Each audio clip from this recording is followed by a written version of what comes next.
today to finally find maintenance at work. This is how my bedroom looks right now, so I haven't been here at all. So when I came out today, this is what they were trying to fix. But Cloud says that's only part of the repair. The leaking ceiling also spread to parts of his living room and storage unit too. You smell it, rain, mildew, all that stuff. Cloud tells us when he asked maintenance about reimbursement for his damaged items, their response was to seek coverage through his renter's insurance. I know I have renter's insurance, but I also know that when it talks about the equipment, it's supposed to be on y'all. The WCNC Charlotte reached out to apartment management at Hill Rock Estates and were told they are looking into this and plan to get back to us at some point tomorrow. Brianna Harper, WCNC, Charlotte. Scam tonight could leave you asking, where's the money? Yeah, probably not a surprise. We're going to be focusing on social media. And WCNC Charlotte's Carolyn Bruck joining us now to talk about this. So anyone with an Instagram account needs to pay attention, right? Yes, and I'm making it known. You can't miss it. It's a scam alert. So it's actually criminals phishing for not only just your Instagram password, also your email account login and password information. How are they doing this?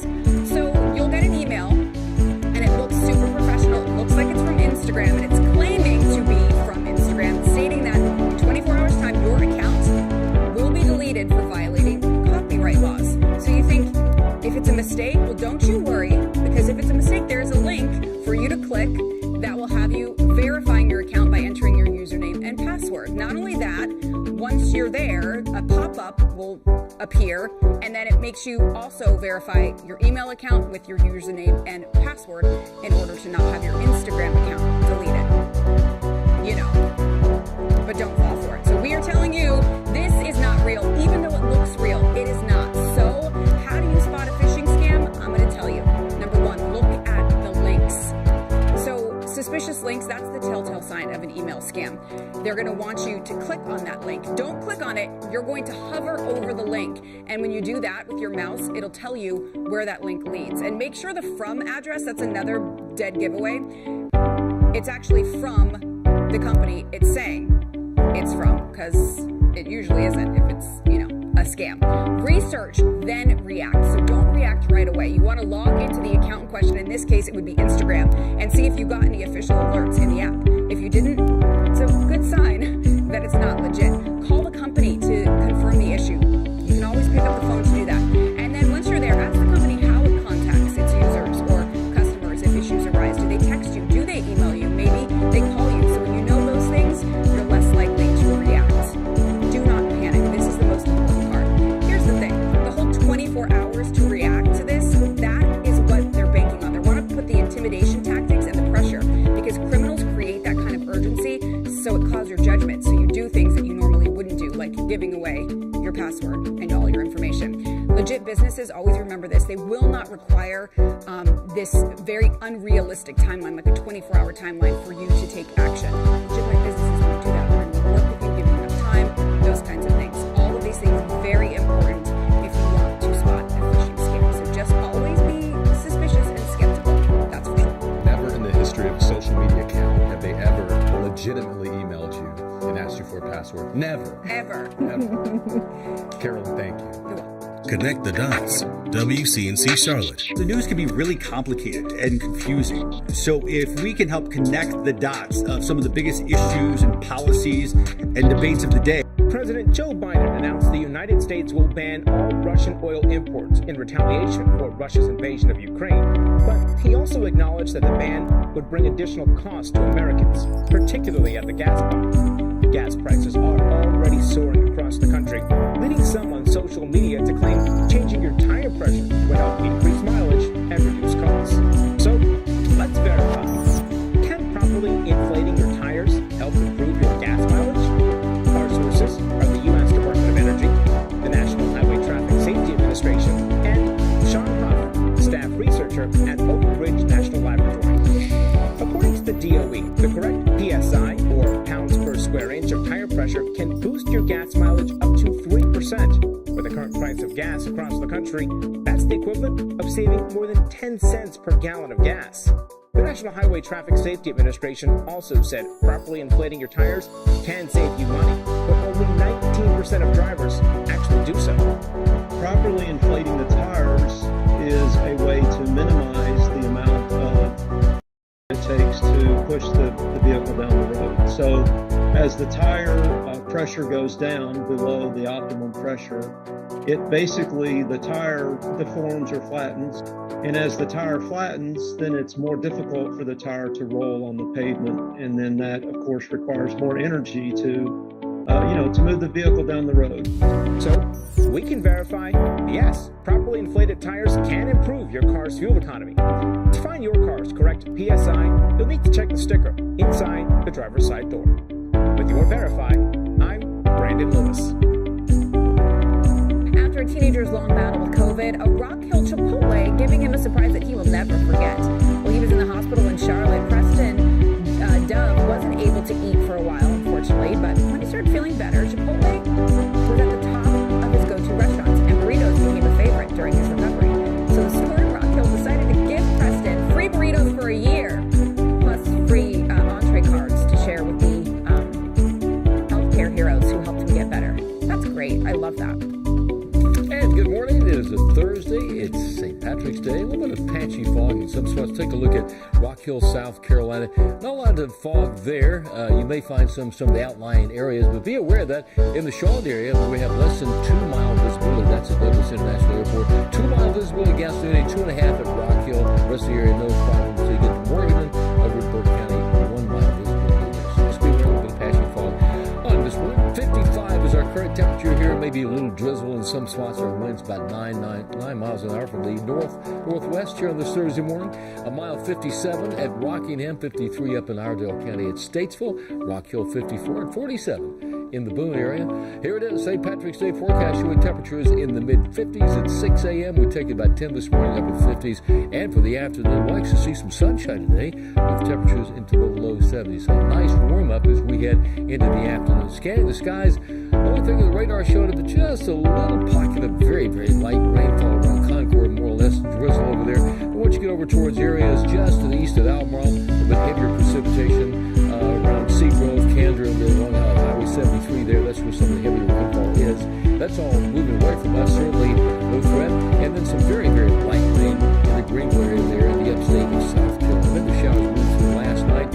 And the heaviest rain really is moving up towards Raleigh-Durham. A couple embedded thunderstorms, no severe weather. That's the good news to talk about. Technically a futurecast. Dry weather for the afternoon. Tomorrow morning should be okay. It's really Friday afternoon. There may be a couple spotty showers. 4 o'clock, you see some heavier rainfall over towards Spartanburg and south of there. Take you at about 6 o'clock tomorrow evening. We may see a couple pockets of light rain here. And then overnight, late Friday night into very early Saturday morning, a couple areas of light rainfall. Not expecting any strong storms or anything like that. As far as rainfall totals, late tomorrow afternoon into early Saturday, maybe 2/10 of an inch at the very most. As we check your high temperatures today, should be nice and mild. 73 at Rockingham over Richmond County, North Carolina. Around 72 at Chester, up in the mountains, low 60s at Boone and Jefferson, close to 72 degrees right here in the Queen City. So a nice day shaping up. Overnight tonight, it'll be in the upper 40s and low 50s. Let's go and check the forecast into the weekend and beyond. For tomorrow on your Saturday, look at that. High temperature near 75 degrees. We may see a couple showers late in the day into early Saturday morning. By the afternoon, should be okay with 74. A little bit cooler on the first day of spring, but still above average. Average high temperature this time of the year is in the mid to upper 60s. We're 68 on Sunday, and then Monday, Tuesday, Wednesday next week. Highs each day in the 70s. Better rain chances as we get towards Wednesday afternoon and Wednesday. That's a weather word. Let's get a check on the commute this morning. Here is Chris McKay. Good morning, Chris. Good morning to you, Larry. And you can see some wet roads right here on I-77. So that's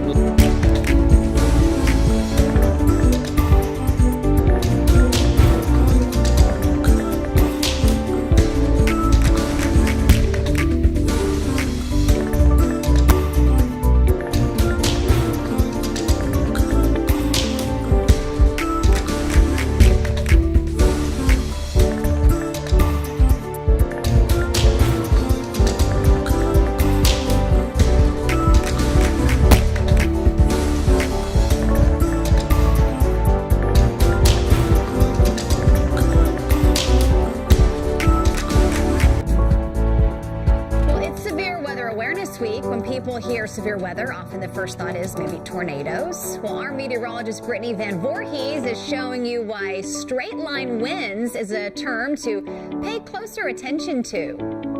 Where there is a risk for severe weather, there is a risk for straight line winds. There are more damage reports from strong winds than tornadoes most calendar years. Straight line winds can blow trees onto cars, homes, and power lines. With wind, most fatalities are caused by trees falling onto people, outside, inside, or in a vehicle. What makes straight line wind different isn't its name. These winds within a thunderstorm don't rotate. Unlike tornadoes, which pick things up and turn them around, they blow directly across a region. Winds that are especially damaging can be classified as downbursts.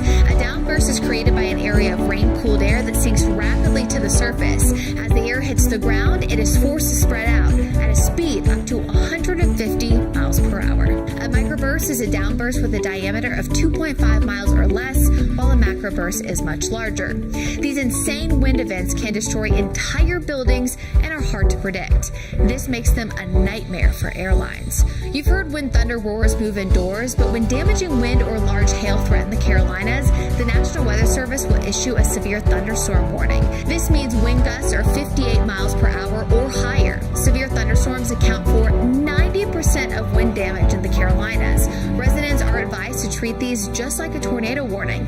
Go into an interior room on the lowest level of your home, away from windows. Cover your head with a pillow or helmet to prevent injury from debris.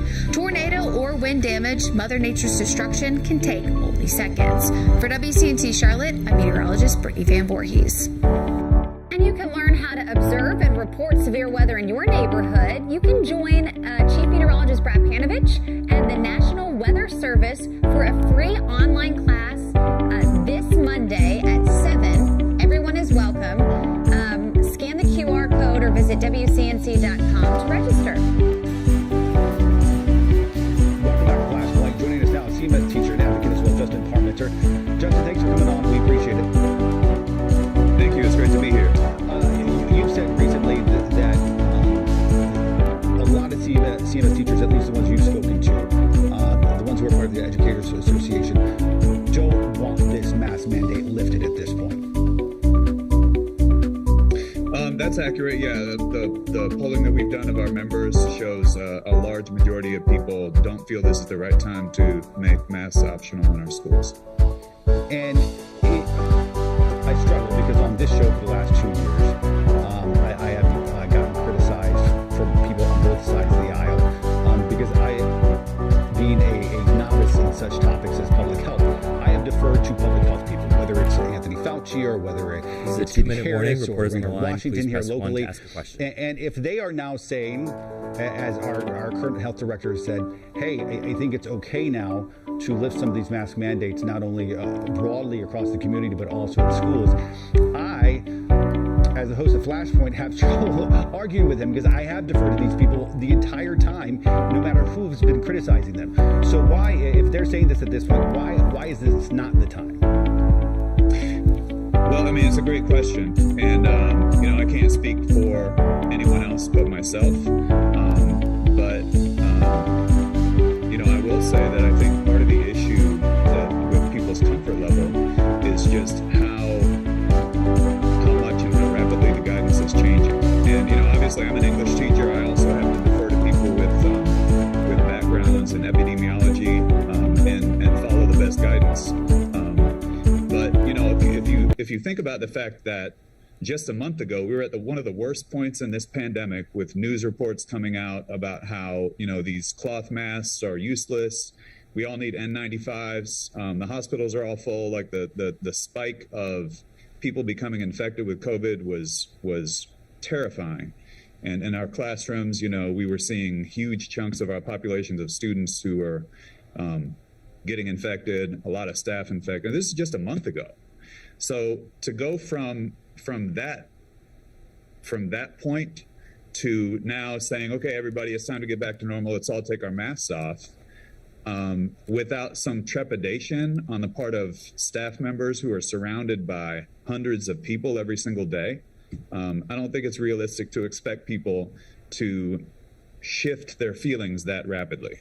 And so, yes, we need to follow the guidance of the people who are best positioned to understand this pandemic. But I think at the same time, we need to have a little empathy and understanding for those who are charged with implementing our policies and who are the ones who are putting themselves at risk. You mentioned empathy and understanding, and that's not something that always translates well to a 30-minute, political show on a Sunday morning.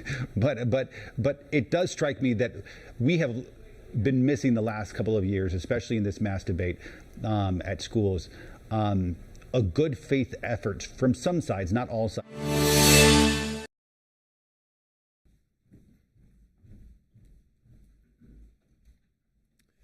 Well, good morning, everyone, and thank you for joining today's briefing.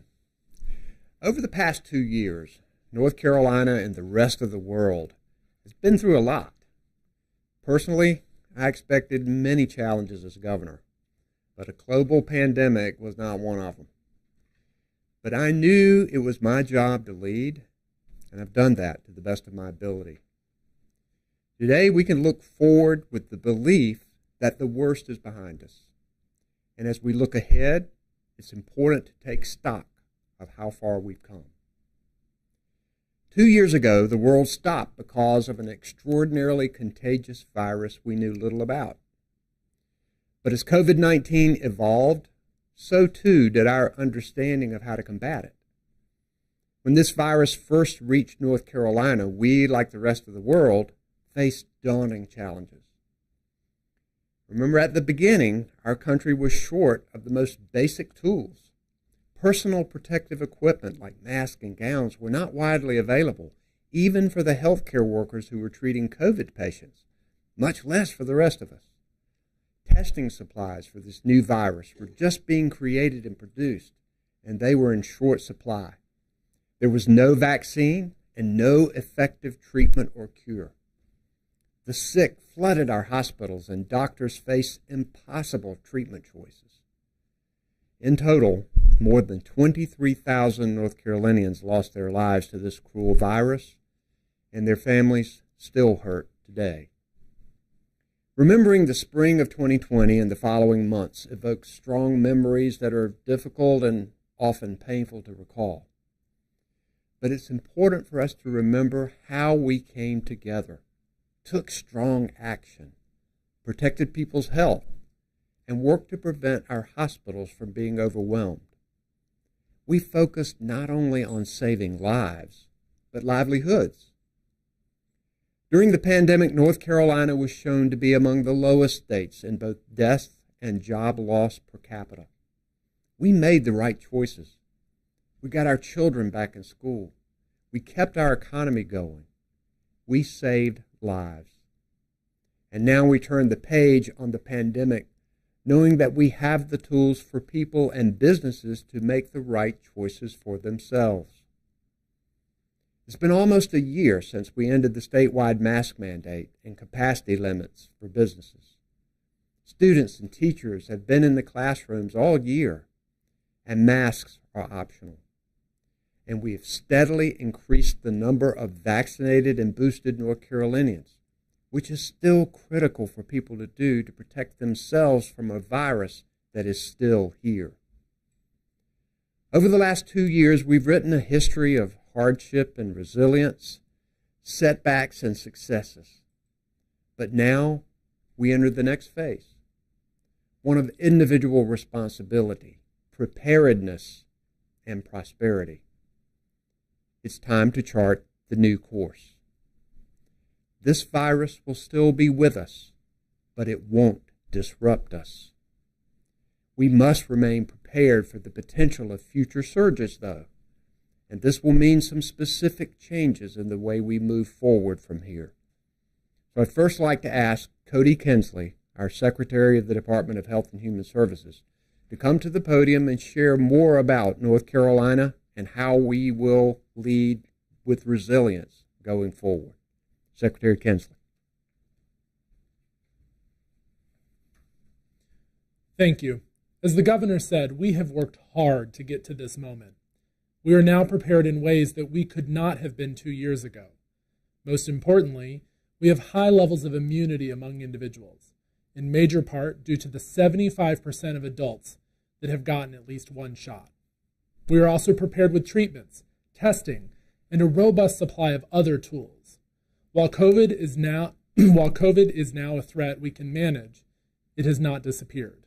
We will remain vigilant, and we will work to equip you with the information and tools you need to make choices that are best for you and your family. Moving forward, our approach will follow 4 core principles: empowering individuals, maintaining health system capacity, collaborating with local partners, and prioritizing equity. These principles ensure a fast and fair response that improves the health, safety, and well-being of all North Carolinians. People want to return to their normal routines, which they can do because of free and effective vaccines, boosters, and other tools that help people manage their risk. We will continue to ensure access to information and resources, especially for historically marginalized populations, people with disabilities, and older North Carolinians. Data will continue to drive our response as it has through the entire pandemic. But some metrics no longer measure the moment. Some that you are used to seeing, like the percentage of positive tests, will no longer be our focus. We have selected 7 metrics based on science for the current moment. Let's go to the slides. First, wastewater has pieces of the COVID-19 virus 4 to 6 days before the first cases are reported in the community. North Carolina was one of the first 8 states to partner with the CDC on sampling community wastewater to give us an early warning. Another early indicator that we'll continue to use is the percent of people going to emergency departments with COVID-like illness. When this metric is trending upward, we're expecting more severe illness in communities. Hospital admissions for COVID-19 tells us how strained our hospitals are becoming. When it is high, it indicates hospitals will be challenged to provide care for COVID-19 and non-COVID-19 patients. Cases remain important, even though every case is not reported. Case trends give us insight into particular communities and populations being affected by the virus. Being up to date with your vaccine is the most powerful way to reduce your risk of COVID-19. That's why booster rates help us measure protection in our communities. Understanding which variants are circulating in North Carolina informs our response and recommendations on how best to layer up protection. Variants that cause more severe illness or are more transmissible is important information to have.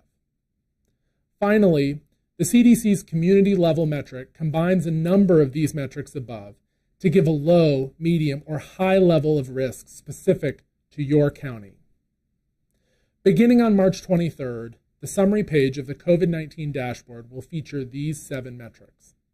Recognizing the importance of trends over time, we will move to a weekly update.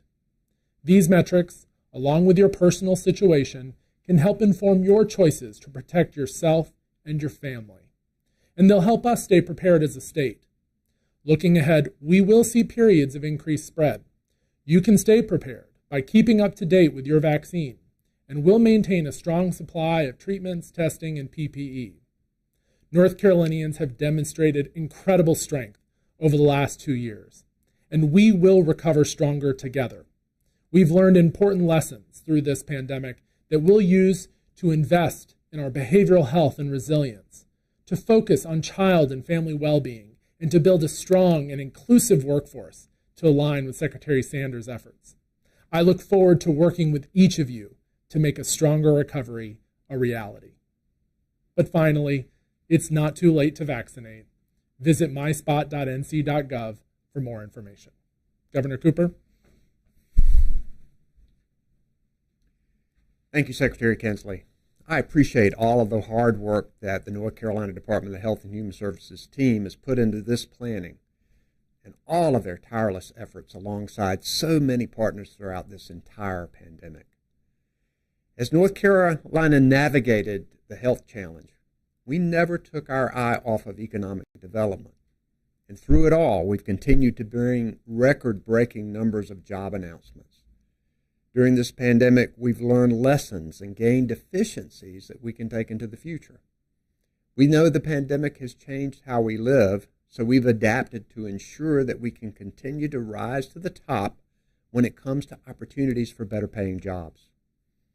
North Carolina's Commerce Secretary, Michelle Sanders, is here to discuss our administration's strategic planning for the future of our economy. Secretary Sanders? Thank you, Governor Cooper, and thank you for your strong and steady leadership that has kept North Carolina at the top of the pack, both in terms of our response to COVID-19 and our economic recovery. This week, the Department of Commerce issued data showing that North Carolina's economic activity has recovered to pre-pandemic levels, both in terms of GDP and employment levels. North Carolina saw a record year for economic development in 2021, attracting global companies like Fujifilm, Apple, and Toyota, alongside the expansion of many homegrown businesses. We announced more than 24,000 new jobs and over $10 billion in capital investment from companies locating and expanding across our state. And we're off to another fast start in 2022, having already announced 23 economic projects this year. But we know there is more work to be done and many challenges ahead of us. That's why last year, the department released our first in talent strategic economic development plan. North Carolina has excelled in all the traditional economic development areas, and we continue to focus on them. But the pandemic taught us that conditions can change rapidly, and our workforce, businesses, and communities must be skilled enough to adapt and grow. Simply put, to continue leading the nation, we cannot rely solely on what made us successful in the past. The First in Talent Plan highlights 3 key areas for continued success: our workforce, our businesses, and our communities. To prepare our people, our most important asset, we have laid out a focus on education from cradle to career, helping parents access affordable, high-quality child care, and working to make degrees and skill credentials attainable to ensure by 2030, 2 million North Carolinians have a post-secondary credential.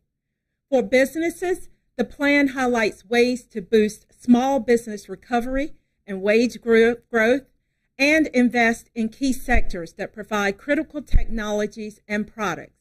And for our communities, it's more affordable housing, high-speed internet, and physical infrastructure that will attract residents, workers, entrepreneurs, and businesses. The plan lays out many more strategies that our department and our partners around the state are engaged in to ensure that North Carolina continues to lead the pack in economic development at all levels. We're excited about North Carolina's future, and we are committed to our growth and resiliency as North Carolina continues full speed ahead. Along with our partners from the Economic Development Partnership of North Carolina, we'll continue to work hand in hand to recruit businesses that will create good paying jobs for our fellow North Carolinians, and making investments to ensure our most valuable resource, our people, are prepared to fill those jobs of today and tomorrow. Thank you, Governor. Thanks a lot, Secretary Sanders. As you can see, North Carolina is moving ahead with thoughtful plans on staying healthy, training workers for good jobs, and putting more money in the pockets of everyday North Carolinians. Although the state's economy has recovered to pre-COVID employment levels, we know families still face economic challenges. We know there's work to be done lowering costs of gas and groceries, getting everyone covered with health care, making child care more affordable, putting clean energy efficiency within reach. We'll keep working on all of these important priorities. Even in our most difficult moments, I knew that North Carolina would come out all right because of the strength of our people. Our resilience, our determination, and our dedication to the values of community and ingenuity got us through it. This is why I never, not once, lost hope or confidence in the promise of our future. We led through this pandemic with a steady hand so that we could meet this moment ready to go. Along with Secretary Kinsley and Secretary Sanders, here with me today are Department of Health and Human Services Senior Deputy Director of Public Health, Dr. Susan Consagra, and officials from North Carolina Emergency Management. Behind the scenes, Jackie Mativier and Ron Vasquez are our Spanish language interpreters, and Monica McGee is our American Sign Language interpreter. We'll now take questions from media in the room. Got the mics on both sides there. Michael? Hi, Governor. So I didn't hear you give any update on the state of emergency. Is that coming to an end? So it does a couple of simple things. One, it gives flexibility to healthcare providers to help with surges that come, and it helps healthcare providers distribute vaccines and treatment to people. We presented to the General Assembly laws that they can pass so that we can end it. So, not a big deal. Well, I guess related to that, we've been under it for 2 years now. We're using phrases like turning the page, the worst is behind us. Are we really facing an emergency anymore? So, it's a legal tool that we are using to provide the flexibility that's needed. And when the legislature passes a law to give that flexibility that's needed, then we'll do away with it. Related to what we're seeing going on overseas right now with cases starting to increase again in Europe and Asia, I was wondering what you all are expecting here in the United States in the next several weeks. Are we looking at a potential increase in cases here again? Well, the first thing I would say is to get vaccinated and boosted if you haven't, because that provides you the best protection against these new variants that we're seeing across the world and what's already here now. And it's important to know that as we are turning the page on this pandemic, preparedness is going to be critical. And I'll turn it over to Secretary Kinsley to give his thoughts on that. Thanks for the question. Absolutely, preparedness is what is most important right now. Making sure that people are up to date with their vaccine. Right now, only 53% of people fully vaccinated are up to date, have had that booster shot, is an important way to stay ahead of the variants that we are seeing in Europe and other variants that will come. What we're seeing in Europe right now is the subvariant of Omicron driving increased spread. We believe it's about 30% more transmissible than Omicron itself. But the immunity from Omicron and from vaccines remains very protective against the most important thing, which is severe disease ending up in the hospital. So, we're ready for those waves. We'll remain vigilant. We'll remain communicating with North Carolina about what we're seeing as that comes. This question may be for you, Secretary Kinsley, but with the updates on the metrics that you're all going to be doing weekly, if we have another variant that impacts us like Delta or Omicron or something like that, will you all be updating that any more frequently in that kind of scenario, or will it stay weekly? We're going to remain nimble to make sure that the public has the information that they need, and we'll evaluate those situations as they come and work quickly. And I just had one last question for the governor, just on a different topic. We've seen with rising gas prices, several states moving to waive or suspend their gas tax for a while. Is that something you have thought any more about in the last several days, and anything you would support or oppose? Well, I'm encouraging increased domestic production, and our administration, the president and his administration, negotiating with other countries to increase production in North Carolina. What I'm concerned about with that is making sure that the cost savings would be passed on the consumers. So it's still on the table for discussion, but I really worry about that part of it. Thank you. Yes, Laura. Hi, Governor. So to go back to, actually, I think this is probably a question for Mr. Kinsley, but I'm not sure. To go back to what you were saying about boosters being, our number one method and shots. We've heard a lot on the national level about the possible waning of immunity protection from some of these boosters. And I guess I'm wondering, as somebody who takes care of an elderly parent, is this really the time to be letting our guard down?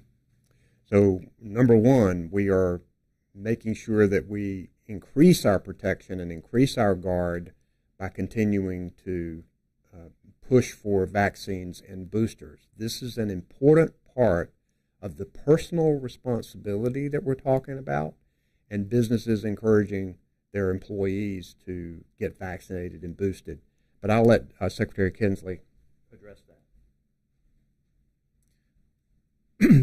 the latest science that we have continues to support that boosters provide robust protection against severe disease leading to hospitalization and death.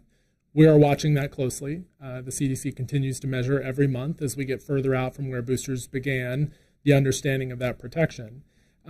But a second consideration will be not just the waning immunity, but when is the right moment for another booster, if at all. You would want it likely more aligned to when there's an eve of higher risk of exposure because of increased transmission. So those are the conversations happening right now, and we're watching that very closely. But as the governor said, this is keeping our guard high by making sure we're prepared and continuing to push people to get boosted. Do you have a time frame for when you expect to see the BA2 variant become the dominant variant in North Carolina? We will have to watch that. I mean, don't know exactly. We have tended to trend 4 to 6 weeks behind what we're seeing in Europe, but there's a lot of variables here. We've heard on the national, well, actually, Congressman Butterfield's holding a press conference today to talk about trying to get the federal government to continue supporting COVID prevention efforts and relief efforts. Are you concerned about, or is there a problem with dwindling of federal resources to sort of cover all the things that the state's been doing for the past 2 years? I'm actually going to have Dr. Consagra come up, but first I will say, staying prepared and having these stockpiles is incredibly important. I'm most concerned about our supply of testing in the private markets and the unique ability of the federal government to maintain those levels of supply by pushing and propping up that market. And so I hope that we will see that funding come. We need it to stay prepared. This is not the time to take a step back. But Dr. Consagra? Thank you, Secretary, and thanks for the question. As the Secretary mentioned, we are incredibly concerned about what the lack of funding at a federal level means to us at a state level. We know certainly things like vaccine allocations, purchases of antivirals, those things need to happen in advance with manufacturers to make sure there is enough supply. And we are already aware that that will result in a reduction, for example, in monoclonal antibody availability by 30% starting next week. So we are starting to see those impacts right away. Another one of the immediate impacts is that providers will no longer be able to bill through the HRSA uninsured program.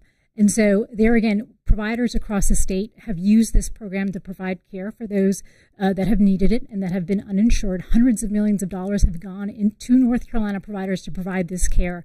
And there again is another immediate impact that we will expect if there is not more funding back to the state. So yes, concerned, and we'll see some impacts. Thank you. And one last question for the governor. As you probably are aware, the U.S. Senate unanimously passed a resolution to go permanent daylight savings this week.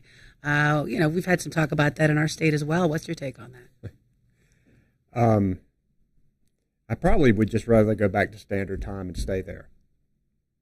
That's what sleep experts say that you should do. But that hasn't been my most pressing issue this week. I was pressing the day that we actually left forward. It was pressing for about 48 hours, but I'll let Congress deal with that.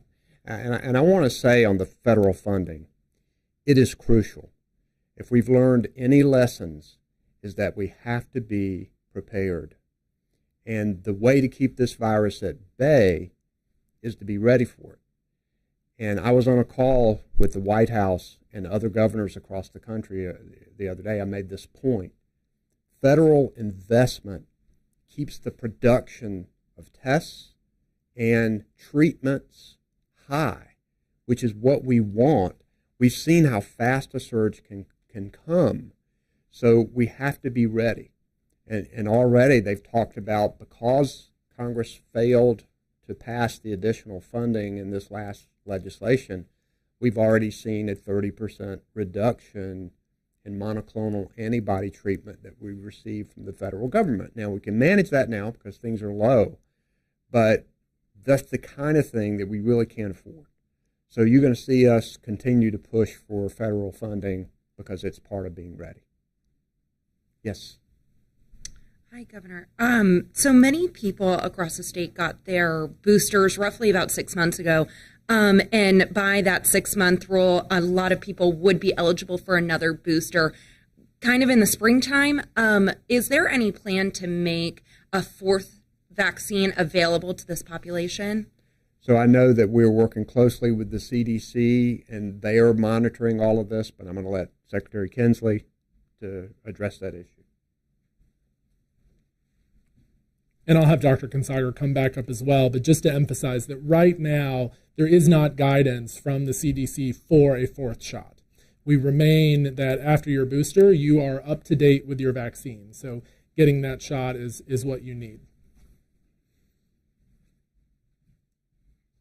Thanks, Secretary. Yes, the data around an additional booster dose is being studied now. We know that the FDA is looking at this with data that has been submitted by Pfizer, and as we look at what is happening across clinical trials. Now, there is recommendations also for immunocompromised individuals now, and that's a little bit different, and increases the number of doses that somebody might need as their primary series, and then a booster leading to 4 shots for those individuals right now. But for the general population, that is where we are still waiting on the data. We will see what FDA and CDC recommend and then take our cues from them. Thank you. And Secretary Kinsley, you said that the number of positive test results is not necessarily going to be a primary indicator for the state moving forward. I'm wondering what was sort of behind that decision to almost downgrade the significance of the testing system. So, over time, we have seen testing really modernize and become more and more available, which is wonderful, including the fact that many people can get access to rapid at-home tests that are available for them, which gives them information about their risk and also gives them information about how to move through the world for the next few days. And so that's important information for them to have, but it's not information that we readily have or is reported to us. We have looked at the potential of how to get access to that information. Unfortunately, it's not something we can do with a great deal of confidence and quality. It's still the cases that are reported to us through other mechanisms remain an important metric for us to see trends and disproportionate impact on certain groups. But that total number of testing and collecting all those tests is not the most valuable metric right now. And Governor, quick question about Ukraine. Things are obviously ramping up in Europe. The U.S. is providing significant aid to Ukraine and NATO forces. I'm wondering if there have been any discussions on a state level of providing any assistance to these forces overseas, and any message you have to families of the thousands of troops from Fort Bragg that have been deployed over there. North Carolina stands with Ukraine in its fight for freedom and against tyranny from the Russian invasion, Putin's war. I've already issued an executive order requiring state entities to do away with contracts and agreements and products with Russia to send a strong signal. We've also re-upped our efforts to support families of troops that we know are overseas right now and giving them a litany of resources from the state. Also know my own church and others are sending aid. Private companies, churches, nonprofits are sending aid over, and I strongly support the federal funding that's occurring now to help Ukraine in its efforts. Yes. Hi, Governor Avi Bajpai with the News and Observer. I was wondering if you could talk about, you talked about today the next phase of this pandemic. Is North Carolina closer to reaching the endemic stage of this pandemic, and how far are we from that? So I'm going to let health experts and maybe a doctor talk about that stage. I know that we have turned the corner on this pandemic, and we believe that the worst is over. Today is about how we approach the future, the plan for preparing, informing, but also encouraging individual responsibility and empowerment here. I'm, however, going to leave those terms up to, so I'll turn it over to you, Secretary Kinsley. Thank you. As the governor said, right now we are focused on how do we ensure that we are prepared, and we have built those tools to really be able to manage this disease in a very different way than we could before. We know that this virus has been able to throw curveballs before, which is why staying vigilant is important for us. The terminology of endemic is something that will really be about looking backwards to seeing over time how this is being managed and if we are getting into more of a steady state. So that is yet to be seen. Is just to follow up on that, I think the CDC talks about broad immunity as one of the criterion for reaching that stage. Is that something that is that sort of the main metric going forward to determine when North Carolina is at that stage or at that point?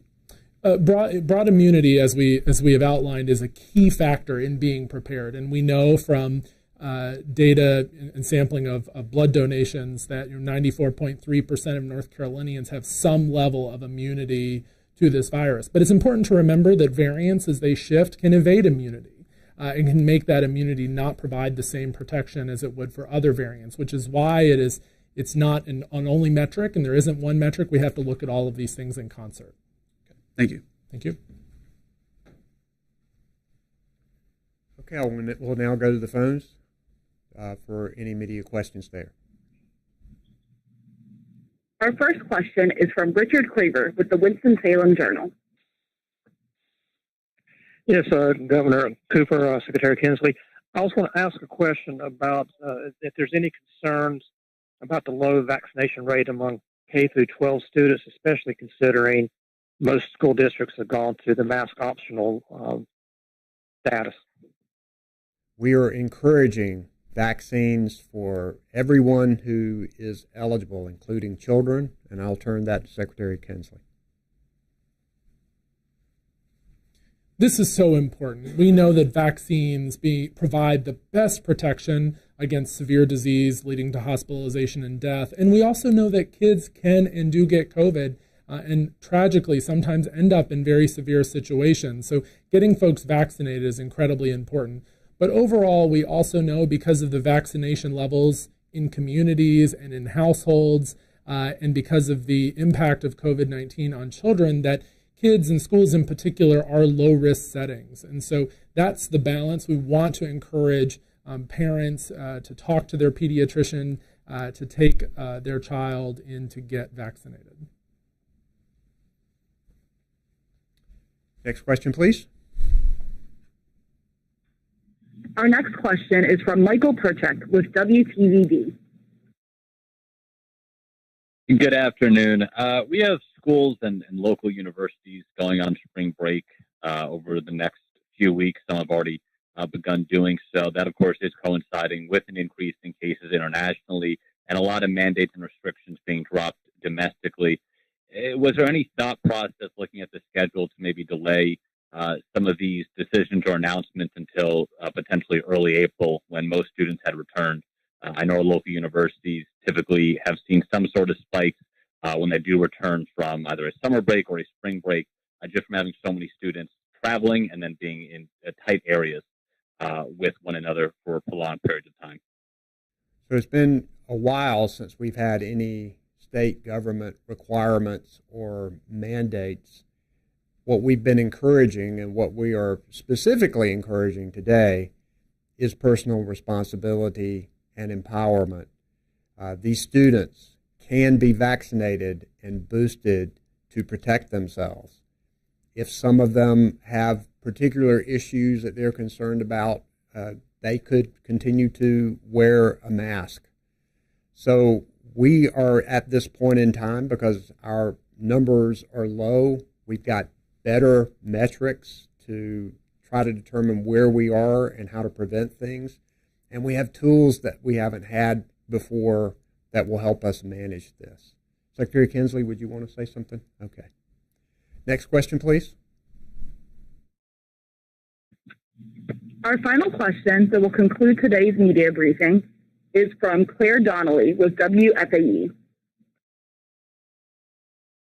Secretary Kinsley, thanks for taking my question. It's Claire Donnelly with WFAE.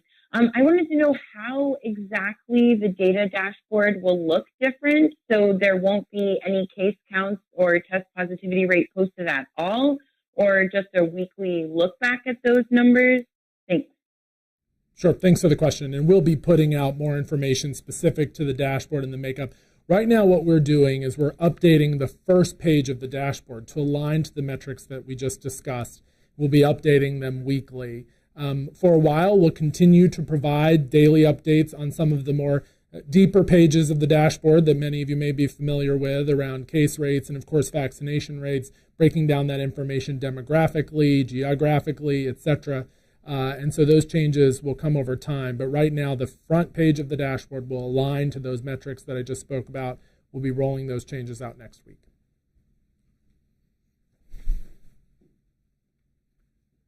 Next question, please.